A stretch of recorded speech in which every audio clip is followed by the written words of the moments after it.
In this pre-election 2025 miniseries, I'm going to go through a few of the points that have shaped some of my thoughts about the nation I am now a citizen of. I have spoken with many people, countless colleagues, students and friends, as well as strangers, about society and politics in Germany. There are, I suspect, many voters who will even vote for the AfD, with whom I share concerns. I wish to speak about one of those topics in each mini-episode. I ask you to be patient with me, to reflect genuinely on each argument, and to let me know your thoughts. Democracy in Germany will not come to an end, even if a more far-right government is elected. But many people will suffer unnecessarily for the policies that I believe will be enacted, and for no good reason. We will move increasingly towards a society where finger-pointing based on race will increase. I believe there will also be an increase in domestic violence against women, and that gender inequality in the workplace will also go up.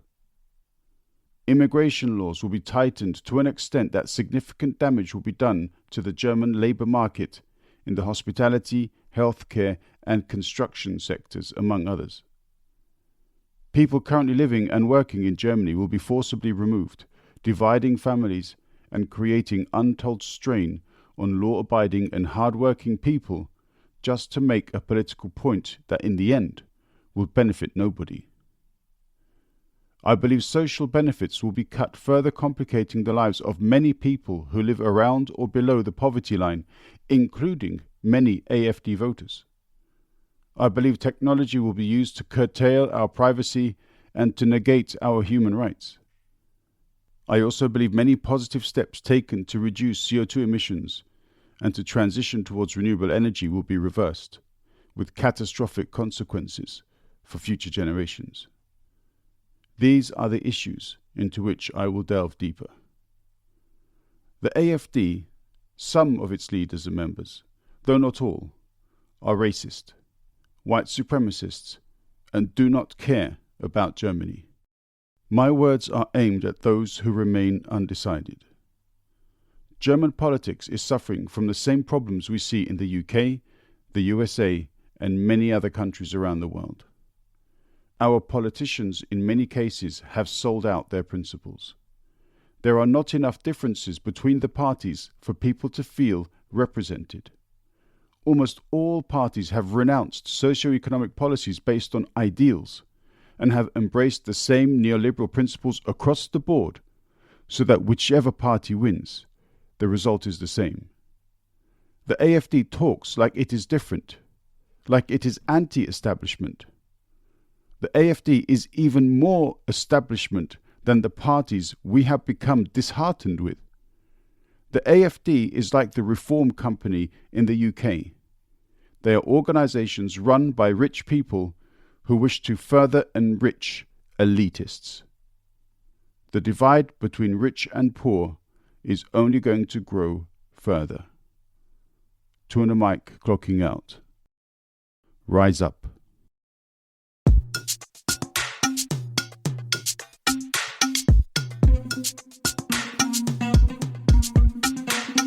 Dong weche pek kod welo mabiro e TwoandaMic.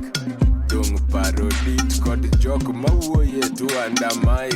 Seche tim sud buta wawinji e TwoandaMic. Wala wachokre, wabed piny, bi wawinje, ero chako, momit ndi, podcast makende. The first point I wish to address is the East and West divide. Ever since I moved to Berlin, I have had the pleasure to work with people of different ages and genders, born on both sides of a wall that thankfully no longer exists. It is hard to describe a city cut in half, friends and family on different sides, access limited, always controlled, policed, and the eyes at night ever observant, dangerous, watching. Is anyone going to make a desperate break for it tonight? When I was 13, I flew from London to Moscow Sheremetyevo International, From there a coach transferred us to the Sheremetyevo domestic airport, Soviet Union only. The difference was astounding. The international airport was clean. The domestic airport was the most run-down and filthy airport I have ever seen. As a 13-year-old, I never really cared about cleanliness. This was off the scale. When people told me of their experiences on the other side of the wall, the difference in recollections was amazing. Some people said life was great. They were never bothered by the state security, Stasi.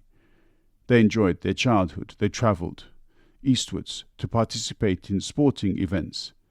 They went to Moscow to study and met some amazing people and loved every moment.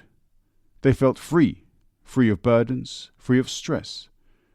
When they reached a certain age, their names were added to a list, Getetrabi, one of these cars you may have seen made in the former East Germany. They went to school, studied, went to university if they were intelligent and wanted to. They were given a home. They were given a job according to their skills. Life was not perfect, but they got by. Everybody got by. Other people decried the lack of independence and liberty. They were controlled. Entertainment was controlled. They didn't have access to any Western products. The clothes they wore were cheap and uncomfortable. The cars were terrible quality. The work was boring. School was boring. One person I knew told me how, with a few friends, they were passing by the main motorway that led to the west, and someone threw a canned drink out of the car.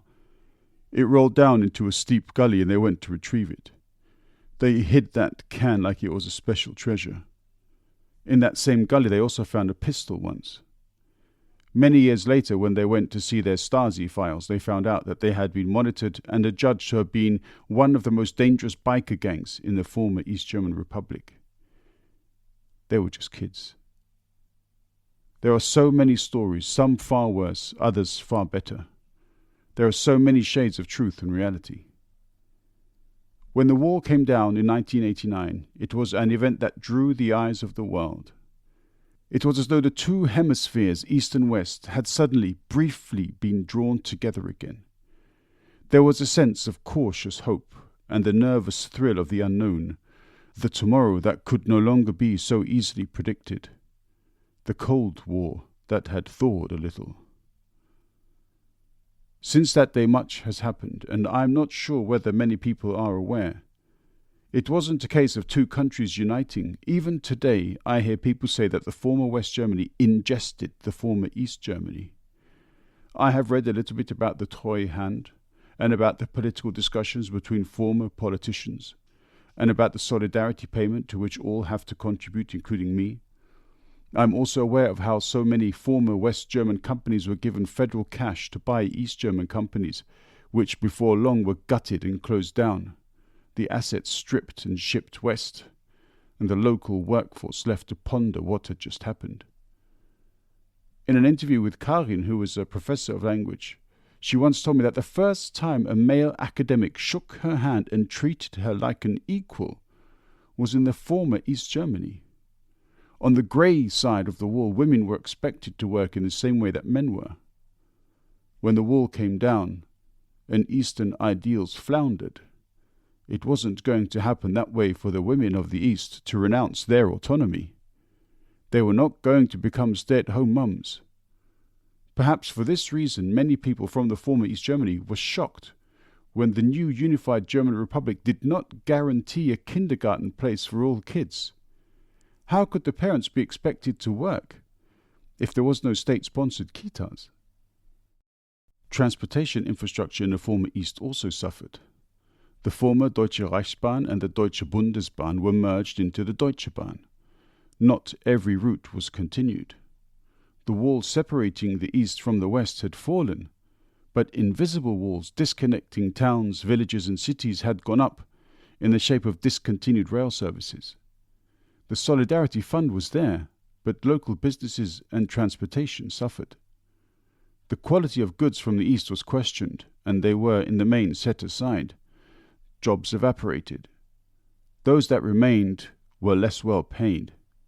Even to this day, people in the former East are paid less than their counterparts in the former West. Schools lack funding and investment. Teachers are needed desperately. It's true that some cities have been revitalized. Leipzig is fantastic. Dresden is also wondrous. Erfurt is a little jewel. But there are significant economic issues in the former East, and they have not been addressed. There is also a social superiority complex. Terms like Ossi are spoken so much more pejoratively than Wessi. In the Bundesliga, not many former Eastern football teams are well represented, FC Union and RB Leipzig aside. It's hard to make a case for East German cars, but then again, they didn't have much steel to work with, and a lot of the resources of the former East were ransacked by the Soviet Union. Transitioning from a planned economy to a market economy has left scars that haven't healed. As much as German politicians state they have dealt with the reunification, and it's a done deal and no longer relevant, they are either lying or ignoring the reality.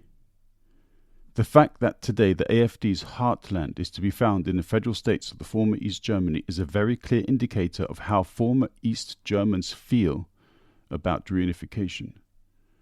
They have gone from the CDU to the SPD, back to the CDU, and again to the SPD, and on that journey they've had Greens and Liberals of different generations. Their own socialist party, Die Linke, continues to suffer, with Sarah Wagenknecht splitting the party further and taking her unique brand of politics with her. Die Linke, despite being a real socialist party, will never receive support from West German socialists, or at least not enough to matter. And so now, there is the AfD. The AfD has made promises to the former East German states it cannot pay for, it doesn't want to pay for, it doesn't need to pay for. All the AfD needs is to get a crack at the coalition. Even if it achieves that aim, these policies will never come about. But we will look at those in more detail in the next few episodes. What I'm trying to say in this episode is the following. West German politicians have had 35 years to take former East Germans' woes more seriously, and though I am sure some have, the vast majority have not. If the AfD has risen significantly in the former East, one of the reasons for that foothold is the failure of West German political parties in representing their newest constituents and countryfolk.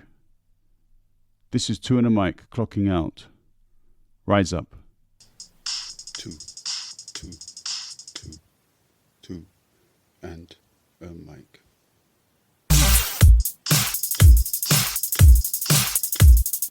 Two, and a mic.